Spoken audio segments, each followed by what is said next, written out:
कहते हैं हज सबके नसीब में नहीं होता है, चाहे वो कितना भी मालदार पैसे वाला क्यों न हो। अगर उसकी किस्मत में हज नहीं लिखा हो तो वो जा नहीं सकता, लेकिन अगर जिसकी किस्मत में हज लिख दिया गया हो तो उसे दुनिया की कोई ताकत जाने से नहीं रोक सकती। आज हम आपको ऐसी ही एक सच्ची घटना बताने जा रहे हैं जिनको एरोप्लेन के पायलट ने प्लेन में बैठाने से मना कर दिया था। ये सच्ची घटना अभी कुछ दिन पहले की है।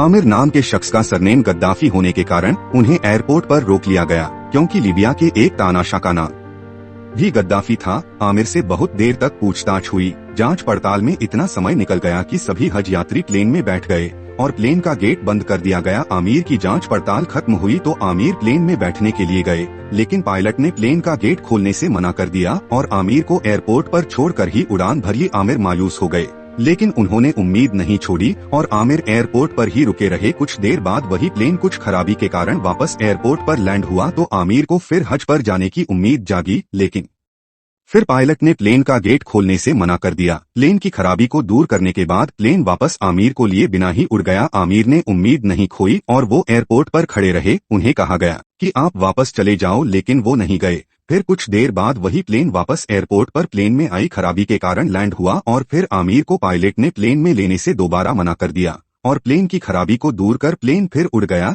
लेकिन आमिर वहीं एयरपोर्ट पर रुके रहे। तब थोड़ी देर बाद वही प्लेन वापस एयरपोर्ट पर प्लेन में खराबी के बाद लैंड हुआ, लेकिन इस बार आमिर ने कुछ नहीं कहा और खामोश रहे कि तभी प्लेन के पायलट का संदेश आया कि जब तक आमिर प्लेन में नहीं बैठते तब तक ये प्लेन नहीं उड़ सकता, इसीलिए आमिर को प्लेन में बैठाया जाए। तीसरी बार प्लेन लैंड होने के बाद आमिर को प्लेन में बैठाया गया और प्लेन अपनी मंजिल की ओर रवाना हुआ। मक्का पहुंचकर आमिर ने अपनी ये सच्ची कहानी एक्स पर साझा की और दुनिया को बताया कि जिसके नसीब में हज लिख दिया गया हो उसे दुनिया की कोई ताकत रोक नहीं सकती। तो आमिर गद्दाफी की इस हज यात्रा पर आपकी क्या राय है, कमेंट में जरूर लिखें।